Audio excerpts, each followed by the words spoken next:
Hi friends, welcome to my channel. అందరూ ఎలా ఉన్నారు? మేమైతే మస్తున్నాం. ఈరోజు వీడియో వచ్చేసి నా స్టైల్లో పకోడీ ఎలా చేయాలో చూపిస్తాను. ఏంటోనండి, వర్షం పడుతుంటే ఏదైనా తినాలనిపిస్తుంది కదా, అందుకే ఈరోజైతే పకోడీ చేద్దాం అనుకుంటున్నాను. దానికోసం అయితే ముందుగా ఒక బౌల్ తీసుకోవాలి. అలాగే కట్ చేసిన ఆనియన్స్ కూడా తీసుకోవాలి. మరీ సన్నగా అయితే కట్ చేసుకోవద్దు, ఎందుకంటే ఆయిల్లో వేయగానే తొందరగా మాడిపోతాయి. అలాగే కొద్దిగా శనగపిండి కూడా వేసుకున్నాను. అలాగే కొద్దిగా కారం కూడా వేసుకోవాలి. మీరు కొంచెం ఎక్కువ తినే వాళ్ళైతే ఎక్కువ కూడా వేసుకోండి. అలాగే టేస్ట్కి సరిపడా ఉప్పు, అలాగే కొద్దిగా వాము కూడా వేసుకోవాలి. మీరు వద్దనుకుంటే అవసరం లేదు.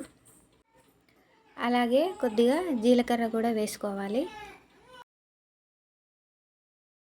కొంచెం వంట సోడా కూడా వేసుకున్నాను. అలాగే కొద్దిగా కరివేపాకు కూడా వేసుకోవాలి. ధనియా పౌడర్ ఉంటే ధనియా పౌడర్ కూడా వేసుకోండి. నేనైతే ధనియాలు కొంచెం క్రష్ చేసి వేసుకున్నాను. ఇలా వేసుకుంటే మాత్రం టేస్ట్ బాగుంటుంది. ఒకసారి మీరు కూడా అలా ట్రై చేయండి. కొద్దిగా అల్లం వెల్లుల్లి పేస్ట్ కూడా వేసుకోవాలి. అన్నీ వేసుకున్న తర్వాత అయితే బాగా కలుపుకోవాలి. గట్టిగా పిసుక్కుంటూ కలిపితే ఉల్లిగడ్డలో ఉన్న వాటర్ అయితే కొంచెం బయటకు వస్తాయి.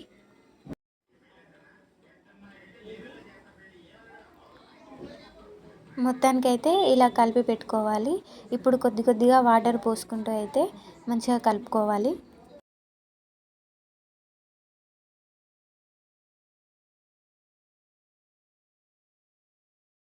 నేను చూపిస్తున్న విధంగా అయితే ఈ విధంగా కలుపుకోవాలి.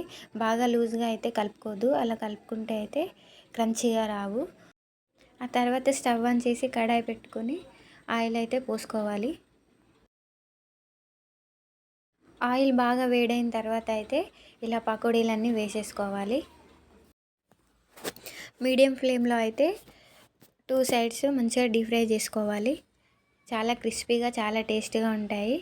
ఒకసారి మీరు కూడా ట్రై చేయండి. చల్లటి వాతావరణంలో ఇలాంటి వేడి వేడి పకోడీలు చేసుకొని తింటే బాగుంటుంది కదా. మీరు కూడా ఇలా ఏదో ఒకటి స్నాక్స్ చేసుకొని తినండి. చాయ్ తాగే అలవాటు ఉంటే మాత్రం పకోడీ చాయ్ కాంబినేషన్ సూపర్. ఒకసారి మీరు కూడా ట్రై చేయండి. ఇలాంటి వీడియోస్ కోసం అయితే నా ఛానల్ని సబ్స్క్రైబ్ చేసుకోండి, లైక్ చేయండి, షేర్ చేయండి. నేను చూపిస్తున్న విధంగా అయితే మీడియం ఫ్లేమ్లోనే డీప్ ఫ్రై చేసుకోండి. అలాగైతే క్రిస్పీగా వస్తాయి.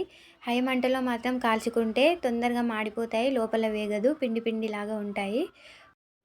అంతా పకోడీ చేయడం అయిపోయిన తర్వాత అయితే నేను 2 రెబ్బల కరివేపాకు తీసుకొని ఆయిల్లో అయితే డీప్ ఫ్రై చేసుకున్నాను.